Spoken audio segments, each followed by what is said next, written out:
Welcome to another episode of the Offer Letter Canada Spotlight. And today we have Juliana Burmeister joining us. Juliana, welcome to the show. Thank you, Brian, for having me. I'm excited to be here. So, for everybody that doesn't know you, can you give them a quick background of who you are, what you've done professionally, and a little bit about your career projection as well? Yeah, absolutely. So, most recently, I was the fleet support manager for a very large trucking company that for about 75% of the company hold US mail. Also, a diversification into some of the freight end of things. I came in a little bit green into Evo. I had a lot to learn and had a lot of different people to kind of gather from all different ages and all different states. My team actually was an entirely remote, which was a very different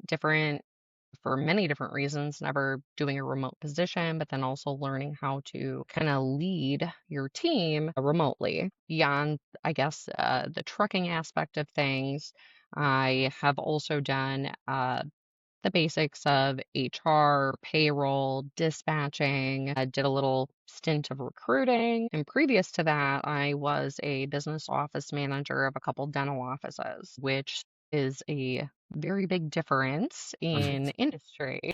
Um, and I kind of find myself that I'm not necessarily married to an industry.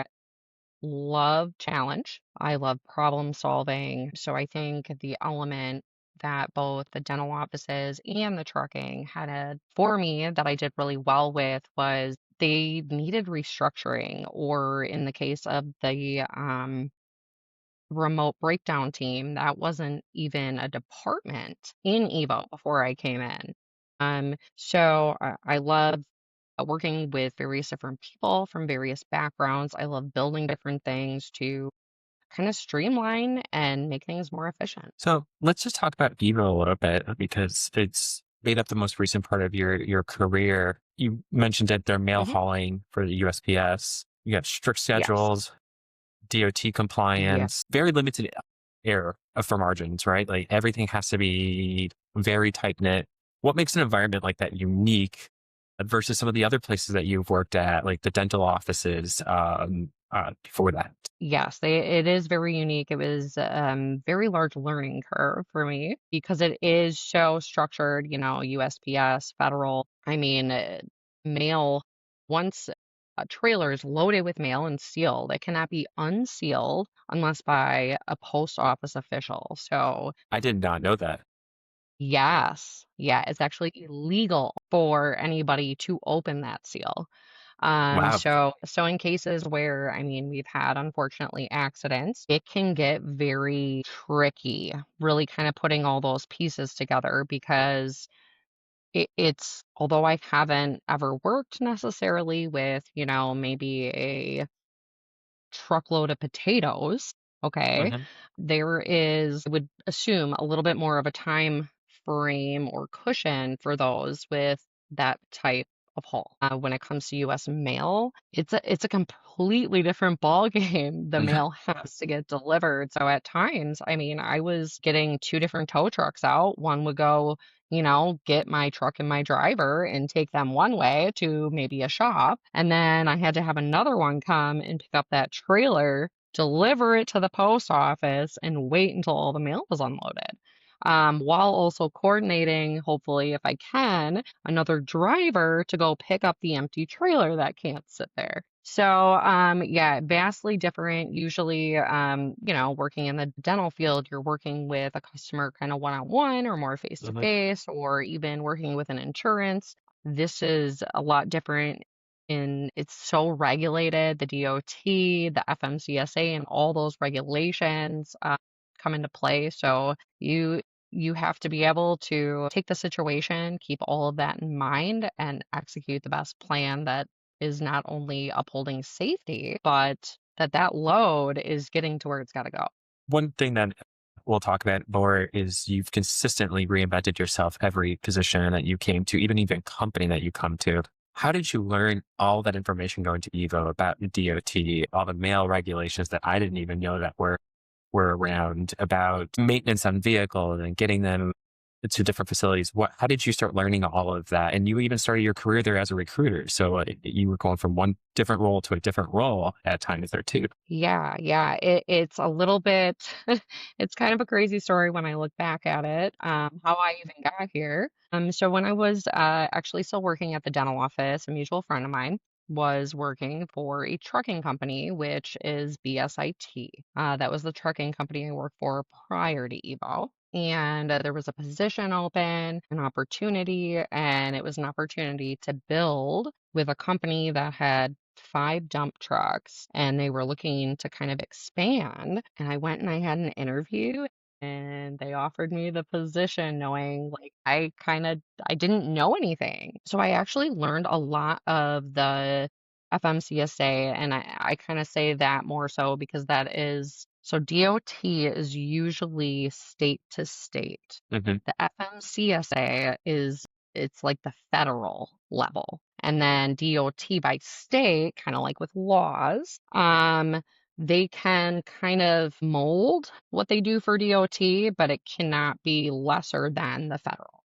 Okay. So being at BSIT, although handled more of the office stuff, we had a shop, didn't do anything with the shop, other than maybe they needed a purchase order for something, but it was my job to basically learn all the FMCSA, requirements for record keeping and hours of service and things like that.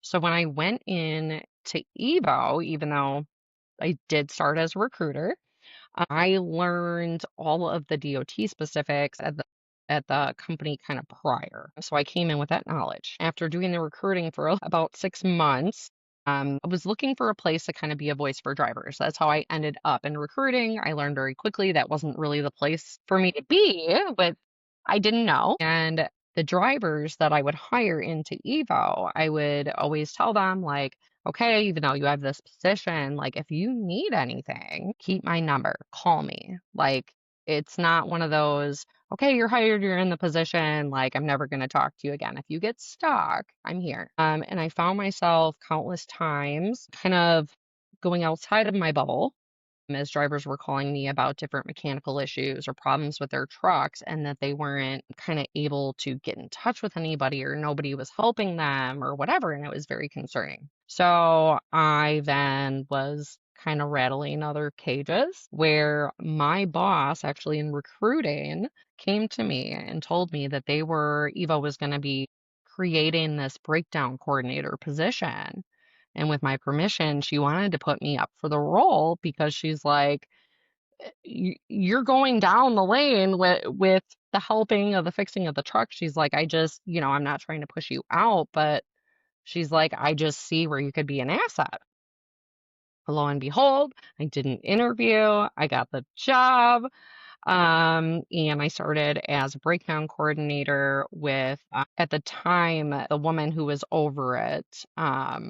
She was my boss, and there was another gentleman that had been there. He was a mechanic. He had all this background knowledge. And I'm coming in with zero, and I'm just thinking to myself, like, man, this guy is probably like really mad at his boss right now for hiring me. Because other than the DOT types of things, when it comes to trucks and the mechanics and maintenance, I knew nothing. If you don't know, I don't know if you'll even know this, but I kind of make a joke of it now that when I came into trucking, I thought a fifth wheel was a wheel. And it's not. It is where the trailer actually hooks to the back of the truck. But that just kind of goes to show where I started. I did learn a lot from my colleague. Again, he was a mechanic. Like he would, kind of walk me through certain aspects of things. But the company grew very fast and it was very large. And the whole reason I was even there is he was almost holding up the entire company's like fleet maintenance. We had over 3,500 tractors and trailers, and that doesn't even include like rentals or leases. It's just, Wow. yeah, just nuts. He did the best he could. But he couldn't, he was in meetings all the time or whatever. So I was kind of put into a position where either I was going to choose to learn things or not. Google was huge for me. I would kind of, make sure I'm using reputable sources or Sure. cross-referencing multiple sources. And I hate to say it, but a lot of trial and error. If I did something and it didn't pan out, like I'm like, ooh, I'm never going to do that again. To the point where I got so good that they decided it was time for me to build a team of breakdown coordinators, and I was going to basically lead them. So yeah, I like to learn. I'm kind of a little bit of the nerd that will, even in my free time, if I find something, I will deep dive into it. So even times where I wasn't working, I was fascinated by learning it. And yeah, it's crazy to think that where I started and where I ended, I mean, I was having high conversations with, GMs of dealerships, negotiating rates for the trucks or, discussing estimates with, shop techs and me kind of being able to be like, yeah, that doesn't need to be done. Or this doesn't take that long. So it still blows my mind a little bit. But yeah, a lot of it was self-taught and repetition over time. And for anybody listening, and I just want to reiterate how hard it is in today's world to recruit drivers, first, right? And if you were also working on diesel mechanics, that's even harder, I feel like, in this day and age. And then going down to working on the breakdown side and working on these schedules, especially with supply chain issues and trying to get parts into trucks, like is a massive undertaking for anybody to do. And what's even crazier, so Evo had, when I first started, they had maybe like 5 shops that they owned. But Evo, it's nationwide. I think when I left, we were operating out of about 40 states. So a lot of what I did was I didn't even work with anything like I'm from Wisconsin and we had actually a shop in Wisconsin. I didn't handle anything in Wisconsin because we have a shop.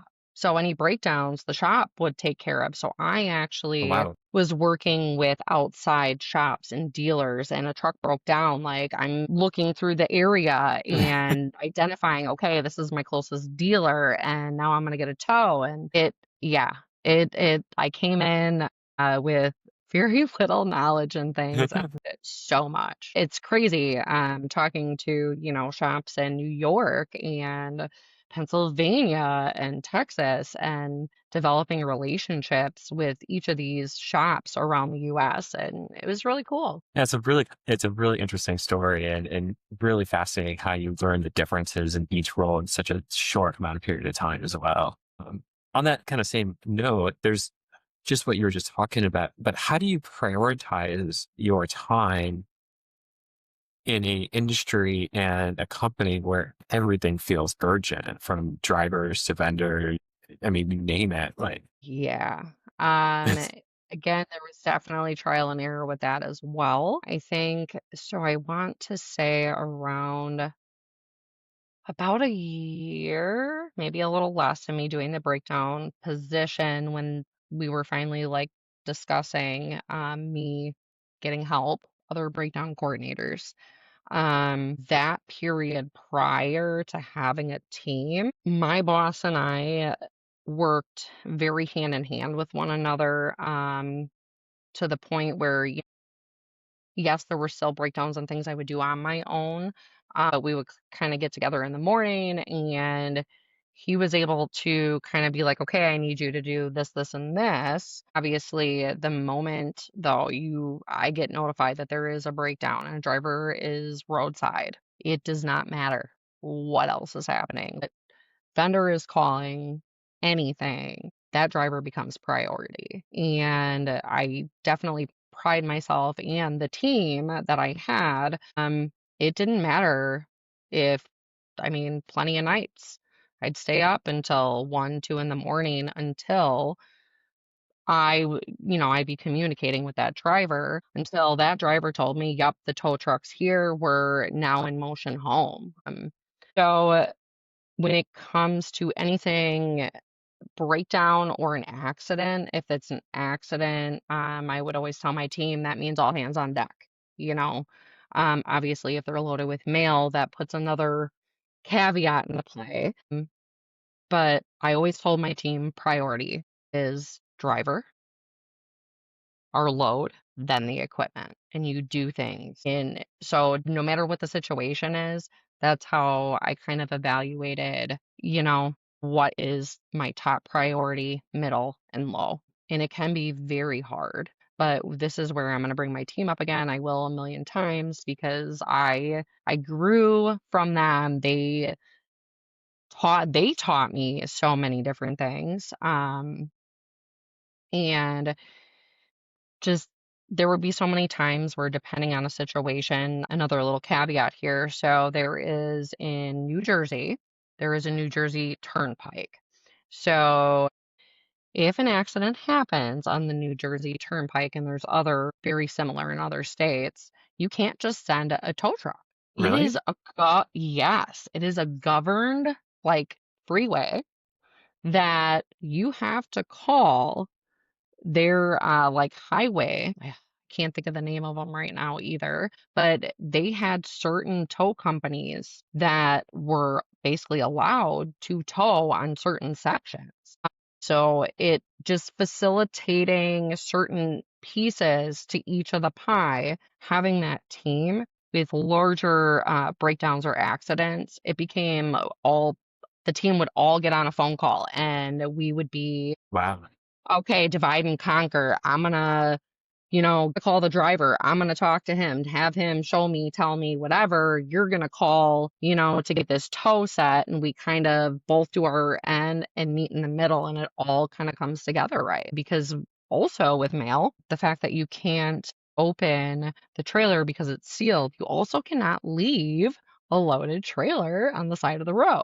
So we would have to coordinate the tows to show up at the same time because you couldn't have the driver in the truck leaving And then until just the other tow. Yeah, so it was a lot of combination, a lot of teamwork, a lot of conversation and communication to kind of make everything piece together. in your opinion, what separates a good breakdown operation to a great one? And number one, I'm going to say the people. The people will make the difference. I was blessed, honestly, with the team that I had. I still talk to many of them a lot. They had the passion for it and the want. Actually, my first breakdown coordinator that was brought in was actually a driver for and he was in Mississippi. And at the time, I had been connected with him because he was like the lead driver on the ground to kind of help, get a truck in for whether it needed, like an oil change or if one of the trucks was having an issue, he would help drive it to the shop for me. And he was helping me kind of clean up this area and this equipment. That unfortunately kind of hadn't been taken care of for a while. Um, and after him and I started talking, we clicked and it was insane. Completely different backgrounds. He was a truck driver his entire life. He's in his 50s, lives in Mississippi. Like, we couldn't be any different. But the driver and the care for the driver was the consistency and making it better for the driver. And when I was told I could get a breakdown coordinator, I still remember going to him and saying, okay, you might tell me to go pound sand right now, but there's this opportunity, and I think you would be amazing at this job. Because him being a driver, like him and I talking through different things, he was teaching me from a driver's perspective. Like, yeah, great, I'm learning all this stuff about, the DOT and the mail and all this, but one thing I will never have is the ability to look at something from a driver's shoes because I've never been a driver. Yeah. And he has taught me, he honestly, I'm going to say, is probably one of the biggest reasons I was able to develop and learn so much because he was able to kind of give a real assessment of things, not just a we're fleet. it has to be this way, but also being able to look at it from a driver's perspective of things. And yeah, he really we still talk all the time.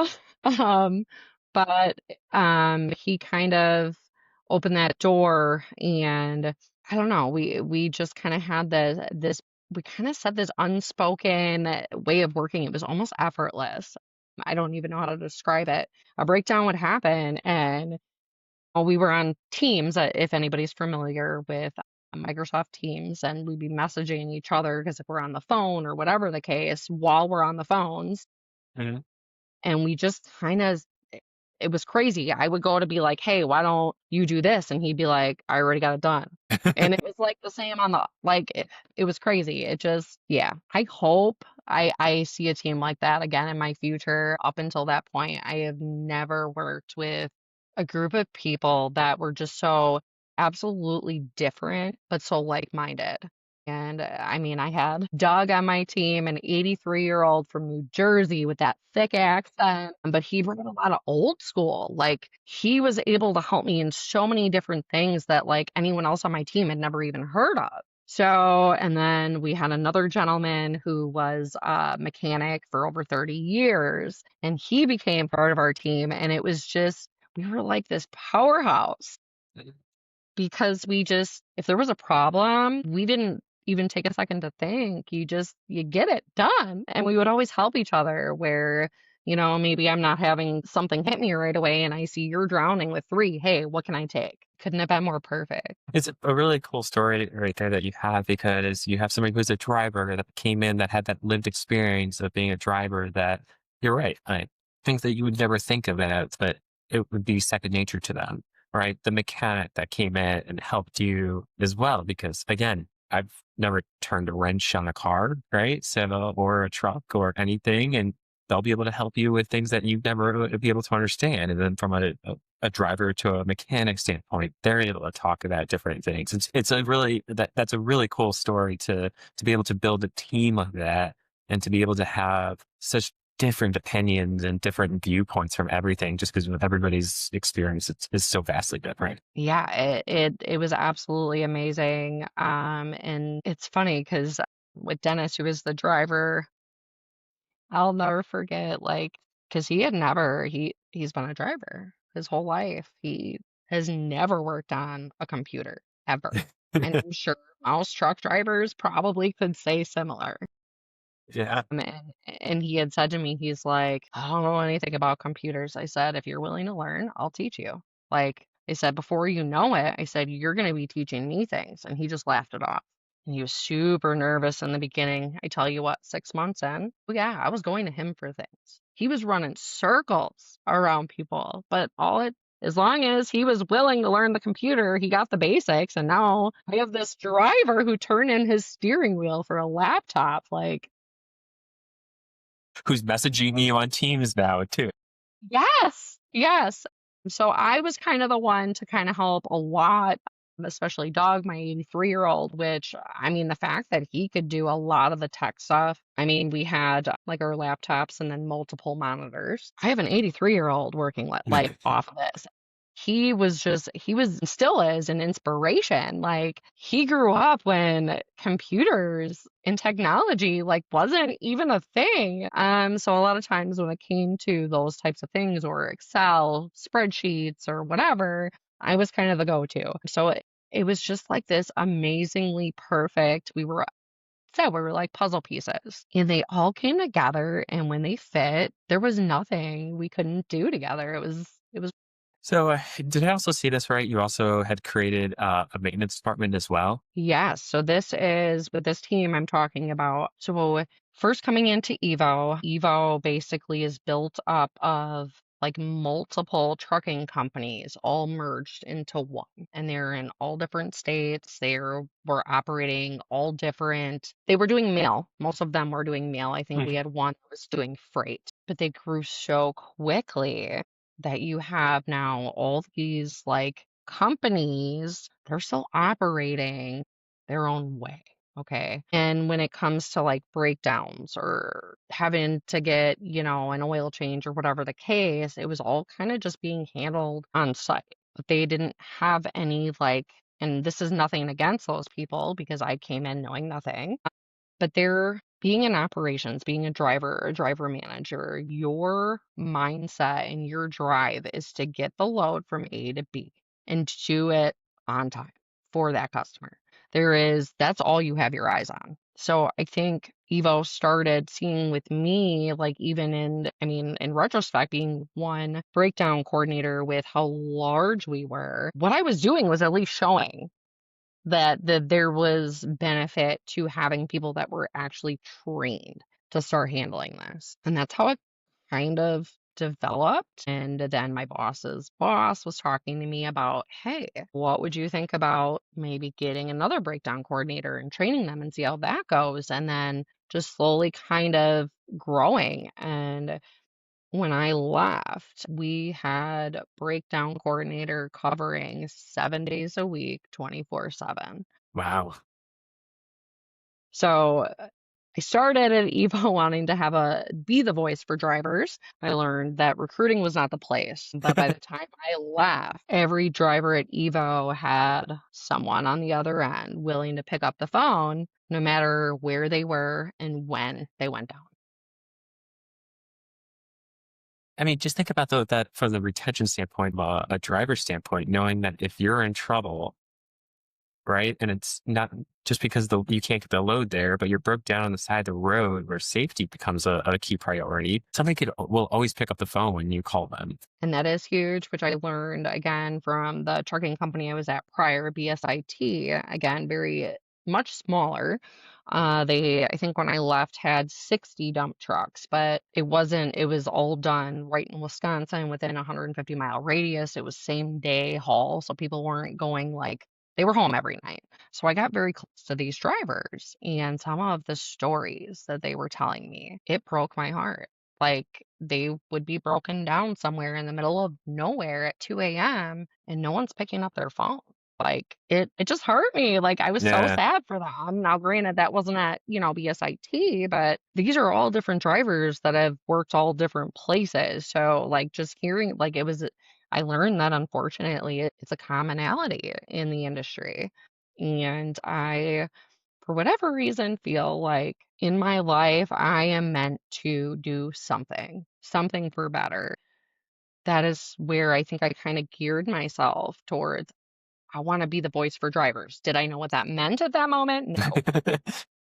Did I ever think in my wildest dreams it would have led me into fleet maintenance? Absolutely not. I would have never even, I didn't even know stuff like that existed. But there's an essential need for it. Again, I've only worked at a couple transportation companies. However, I know now, especially a lot of different people in trucking across the US, and it's a concern, very much so, that there isn't always that backup for those drivers and that safety net. So in building this team, it was very, very big deal to me to find the right people. Yes, we all go to work every day to get a paycheck, yes, to pay our bills and survive. But to me, it was so much more than that. And I can't help but think of my guy Dennis again. So when I first started, I used to have this tracker for my breakdowns because we were so large. I mean, there was anything on there from, somebody has to get an oil change to this is a wreck truck that I have at the shop. I'm waiting on an estimate or whatever. It could be in various different levels of things. And at the time, obviously, I was the main one, the only one at that time doing this tracker, and it was huge. I mean, if I had to guess, probably at least 125 different things on there, and I kind of would start Wow. my day. Yeah, so the way it was set up, I could go down and I could see when my last note was. So that's how I kind of would just keep making sure, and then I would update, the operations on like, hey, this is where I'm at with this truck. This is what I'm thinking when it might be done and having to coordinate for it to get picked up. But when I brought Dennis in and I gave him that file, I literally said to him, I'm like, Dennis, this is my baby. I said, you have to take care of this. But he came in and he treated it like it was his. And I think the people that we built from there that came in had that same ownership mentality. I very much so. It's just built within me. Wherever I am, I become your biggest advocate and spokesperson. Treat this company like it's mine. I look at every dollar like it's my dollar, because I see how it trickles to the bigger picture. And kind of where you were saying with recruiting and the drivers and the Mhm. retention, I mean, this is absolutely something I actually drew out at one point. And I showed how trucks and the preventative maintenance of those trucks were the core of a successful trucking company. And I still believe that because, again, if you don't have good, solid equipment, are you going to get drivers? Are you going to keep drivers? Okay, that's a huge expense. I came from Yeah. recruiting. I know how much that costs. I know the work that goes into hiring somebody. So that's money that the company is spending that you're going to watch go right out the door and then start it all over again. Which also I think when I first started, they were struggling massively to even get drivers. There was a driver shortage in the US. So like drivers Still talk. is. Absolutely. And drivers talk. So your reputation of your equipment and how you treat your drivers is essential, I think, to the growth and stability and success of your company. And that's not to even just say in trucking, that's in my opinion, that is in any industry, truthfully. Yeah, I mean, think about the last time you went to a restaurant and had a good experience, right? And then think about the last time you went and had a poor experience. You will talk about that poor experience so many more times than that Absolutely. good one. Absolutely. And not everybody is willing to give a second chance. So Um, again, things can happen, but I think it's especially in today's world, what we've been doing, we as a whole, I don't feel has been working because we as consumers see it, whether it's a restaurant or a grocery store.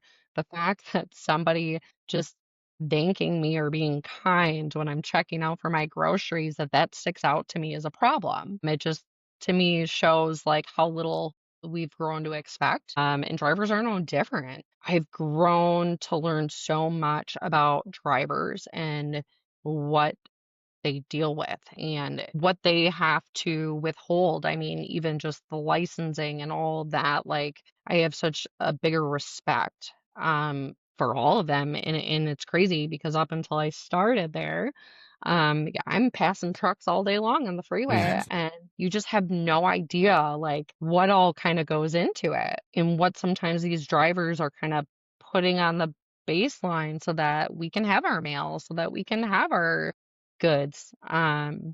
So yeah, absolutely. I think I still believe, which I'm absolutely open always to people poking holes in that theory. That's how I grow and learn. But I absolutely feel like when it comes to any trucking company, your equipment is your make it or break it. Anywhere you're at, you're going to struggle with one place, right? That's any company. But you can have as many drivers as you want if you don't take care of your equipment. Your load is not going anywhere. And when things get backed up, it becomes an issue now for maybe our accounts payable team. Now there's a backlog or whatever the case. Different vendors and vendor accounts that we have, those can get backlogged. Um, and then again, obviously the recruiting standpoint, I think I just see how everything kind of interwebs. And without the truck, you go nowhere. And just to like break that down even a little bit more, we just had a winter storm come through last weekend through the Midwest, right? And Yeah. we're all getting holiday packages right now, right? And so on Mhm. my UPS and my USPS and FedEx, I was getting push notifications, right? Of like, expect delays. We don't like, we're getting it, right? But from that standpoint, now just imagine if like what you were saying is equipment consistently is breaking down. This is just a one-time thing, right? Well, one time we live in the Midwest, we're going to get bad weather. But if your equipment's breaking down week after week, you pick up a load, you might, and you don't trust your truck's going to make it 150 or 1,000 miles, Yeah. and you have to keep driving it. Like, are you going to keep taking that risk week after week? Yeah. And I mean, there's a huge thing to say too. Like, there's a huge responsibility also on a driver. I've met various types of drivers.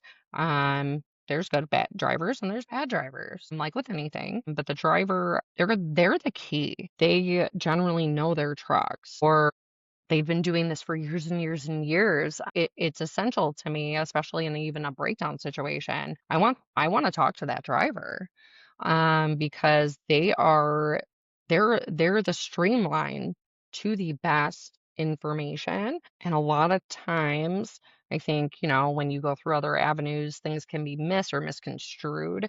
But your driver is the one that, hey, I'm due for, my periodic maintenance or whatever the case. Now, my goal was to eventually have my team kind of pushing that stuff out. We weren't large enough at that point. But for any driver anywhere, it's essential that they're keeping an eye doing their pre-trip and their post-trip. And that goes right. The equipment can't just be in good condition by itself. It requires the driver doing their part. And I will say, I do think there is a very large issue with that right now in the industry because there is the shortage. And I feel like, unfortunately, companies right now are maybe a little bit more lax on things because they are worried about not having a driver. Again, this is purely opinion based, but I think it, although, yes, maybe you might not be able to run something without a driver, the potential to have a driver that isn't going to do their part, they're going to cost you even more money potentially by not, basically maintaining their equipment, that's part of their job, or just making sure they're safe, that they don't break down. Yes. I feel like you would think, and I toss this around with my guy Dennis, who is the driver all the time, because I'm like, I just don't get it. Like, wouldn't you want to check all this so you don't break down? And how he kind of explained it, not necessarily like condoning it, but it allowed me to kind of like look at it from their eyes. They have a mentality. I gotta get this here by this time, which I mean, the customer is important, and getting a mail again to the post office is 1,000% important. And I love that they have that dedication, but there is a way to do it, keeping yourself safe and kind of, again, preventative maintenance. You're planning ahead. And something I feel like I see again, I'm not the master in trucking. I'm still very much a baby in this game. But I believe that so many companies focus on not being proactive and they're more reactive. And I feel that that hurts them not only just in a financial basis, just, not getting things to places on time or things breaking down. And that's, I mean, we could get into the shops and I mean, the increase of costs across the board, and dealerships and that whole thing. But my goal was to have an operation that almost kept those trucks out of the shop as much as possible by staying on top of things, addressing it immediately. And the ultimate goal is to have less breakdowns. Because you have more control when you schedule your truck in the shop versus the truck scheduling it for you. And a breakdown is generally going to cost you a lot more, right? Versus the preventative maintenance aspect. A And lot then more. if you do start working with a lot more, if you start going into dealers, right, you start getting economies of scale saying, hey, we'll bring in these many vehicles for this, right? So I can see how there's definitely a huge benefit in that aspect too. Absolutely, but you can't, and we definitely have areas, especially around where we had a lot of our like our bases where the trucks would park out of and things like that, but you can't predict where a truck's going to go down. Yeah. And now you are subject to whatever's around there. And it for me, it's we can't control everything, right? There's a lot of things we can't control. And in trucking, especially, I've had to really learn that. What can I control? And that's where I really started honing in my focus because it's like, hey, I can't control where somebody breaks down, so I'll go work backwards. Okay, how do we minimize these things from happening? Am I seeing patterns of things? Working again, I believe a lot in cross collaboration, working with operations and talking to them. And hey, I'm seeing, a lot of these trucks are going down because drivers aren't stopping to do a regen on them. A lot of the trucks end up, unfortunately, in the shop due to um, issues with them not regenning and or just taking the normal day to day, and again, these are things coming from my driver Dennis. He's like, this is basic day to day stuff that every driver should be doing. So it's like trying to change that mentality of, we'll handle it when it's broken, to how can we prevent it from breaking? And that became the focus. It was Dennis and I for a while. He was my right hand, my partner in crime, and we were kind of going site to site and getting, with whoever the lead driver was on site, and getting pictures of the equipment and starting to develop plans. And we were slowly just cleaning little, like, it was amazing. It was absolutely amazing. We've spent a lot of time talking about your experience within transportation and working within fleet. And I don't want to diminish any of the experience you had in the past, because you've been promoted in the past as well, taking on roles. So throughout your career, this has kind of been a statement for you. But what do you think leaders see in you when they do take a chance on you and promote you and let you take on that next responsibility, that you have some of the skills, but a lot of it you're going to be learning as well? Yep. Well, as your resume kind of shows, even prior to working in trucking, I was in the dental field. I mean, I started working at the front desk. And what I would say to other leaders to take a chance on me would be, I'm a leader's leader. I believe in creating more leaders. Don't know how to do anything at anything less than 100%. I'm very passionate, and I view everything I do as my personal signature, and I take pride in it. I absolutely, whether it's in the dental field or trucking or wherever I go from here, my goal wherever I am, whatever position I'm in, is, you got to go in, you have to learn it first. I'm not saying, I absolutely did not go into either one of these fields and be like, okay, we're going to change the wheel.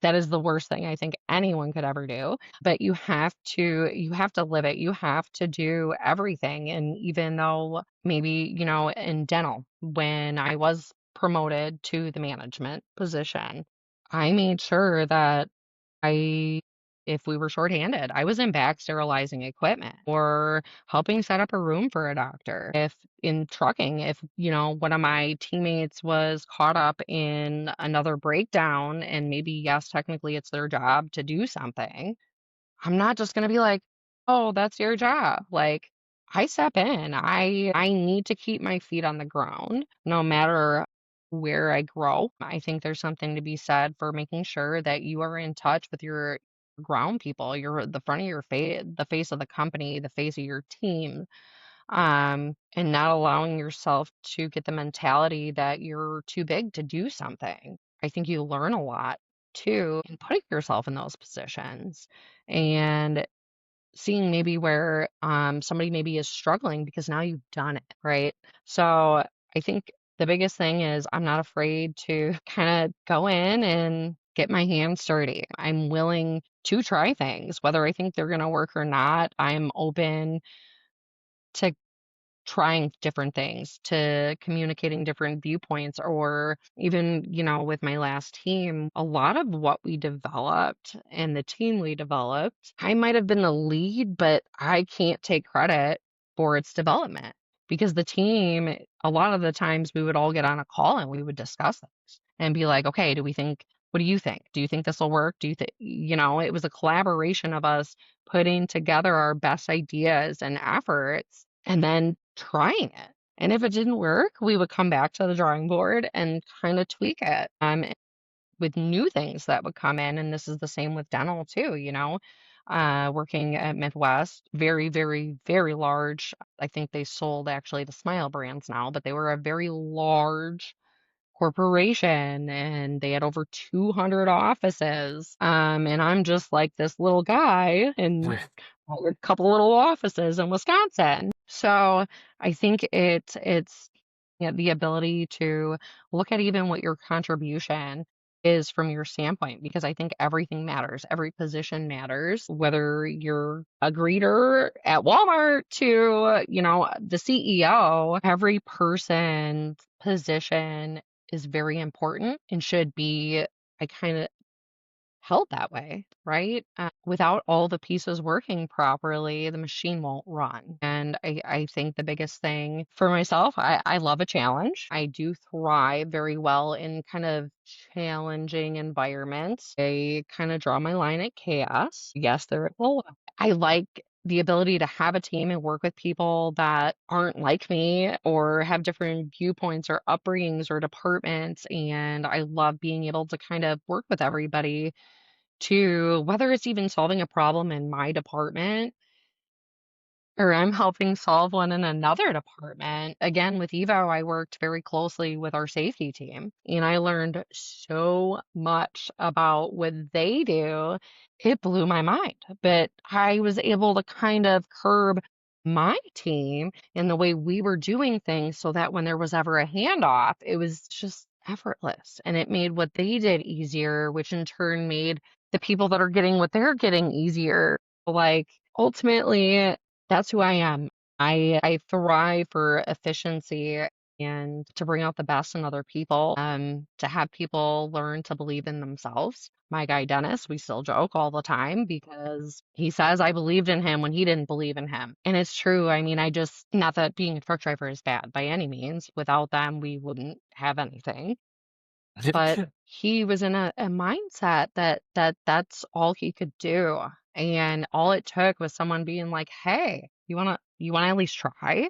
And we kinda went in with that, "We'll see how it goes, like, if you Yeah. end up hating it, I'm not gonna force you to stay," like, he would have still had his job driving a truck, like, but it opened, I think, a door even into himself and what he could do, and to me, that's an ultimate win. I think you said a bunch of things that were really beautiful in that sense. But I think kind of one thing that really kind of stood out for me is like one thing that you mentioned was like no task for you is too small, right? Like even like in the dental office when you said going in there and sterilizing to equipment, right? Which is an extremely important aspect to turn over rooms and get patients in and keep everything flowing.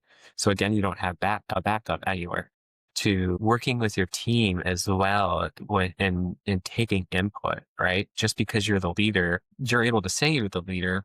But to be honest, if you're not taking anything from the team or their input, they're the people that are the front line of your department, right? They're the ones understanding some of these problems. And if you're not understanding them from them, you might be making processes or implementing strategies that will fail and right and ultimately crush the Absolutely. culture of your team. It's a really like you just gave a really kind of great kind of background of kind of or a summary of your experience there. It was wonderful to hear. Thank you. Yeah, there's a quote I saw actually on LinkedIn. I loved it and it said, "Create a team so that no one can tell who is the leader." And I loved it because every person has knowledge I don't have. They can look at something in a way that I will never be able to for whatever the reason is. And I think because we build something together, there's ownership. We all care about it. And the fact that my team at the dental office would see, like, it didn't matter the claims or whatever I was working on. If I had to go flip a room, I went and I did it. But then I didn't have to berate my team to help each other. You can't be a leader and not be willing to be a part of that team. And I feel at least for the people I've worked with or things I've seen, there aren't a lot of leaders that look at it that way. What you kind of said, they're making decisions and kind of implementing things, and I don't think they realize how much they don't understand. And that's not to say that they didn't understand it at one point, but things change all the time. Things are changing, Yeah, how quick especially our in world like changed from 2020. yes, absolutely. Companies are, especially corporate companies, there's always new initiatives or new goals or new whatever. So you are in a constant state of having to kind of refine. And I feel like it's so much easier to do that when you do it together instead of me just being like, okay, guys, like this is what we have to do. So like this is how we're doing it. I would rather get everyone's input because like you said, it saves me from implementing something that could ultimately fail. That's not to say that we don't put things together and maybe it doesn't work. Yeah. But I think because we were all part of facilitating whatever it was to put it in place, we all observed where it failed, and all together we can come up with a better resolution. I love the fact that I don't know everything, and I love being able to look at things from other people's perspectives or things they've been through or anything that way and just kind of put it with mine and it molds into something that I couldn't even begin to imagine before. And I think you really start to see the beauty in people, in their strengths. You may initially think someone's strong in a certain area, but if you just keep giving them that task, you're not Yeah. allowing to see like, hey, they also shine here and they shine here and like people surprise you if you let them. Story and who I am and what I bring to the table. And I hope that anybody listening can hear the passion out of your voice. And if they're watching the video of this, as you're talking about some of the projects, you can start to see the smiles on your face. And when you're talking about your staff, like you can see the smile come up. And when you're talking about people, so I hope everybody is able to see that. If they're not able to see it, like they're able to hear it through your voice as well. Thank you. So if anybody wants to get a hold of you, talk about your background, maybe have an opportunity they want to talk to you, what's the best way for them to reach out to you? Uh, Through my LinkedIn, I check it regularly. Perfect. And I'll tag your LinkedIn in the show notes. So if anybody's interested, they can just easily get to it as well. So, Yeah, but that's perfect. this was a great conversation. I really appreciate you taking the time to join me today. Yeah, I enjoyed talking with you, Brian, and for this opportunity. I really appreciate it. Maybe once you find an opportunity and you're working again, we'll recap this and have a more detailed conversation there too. So this was a fun conversation. I'm glad that you took the time. Yeah, absolutely. I'd love that. Thank you again. And I hope to talk to you soon. All right. Best of luck to you. Thank you.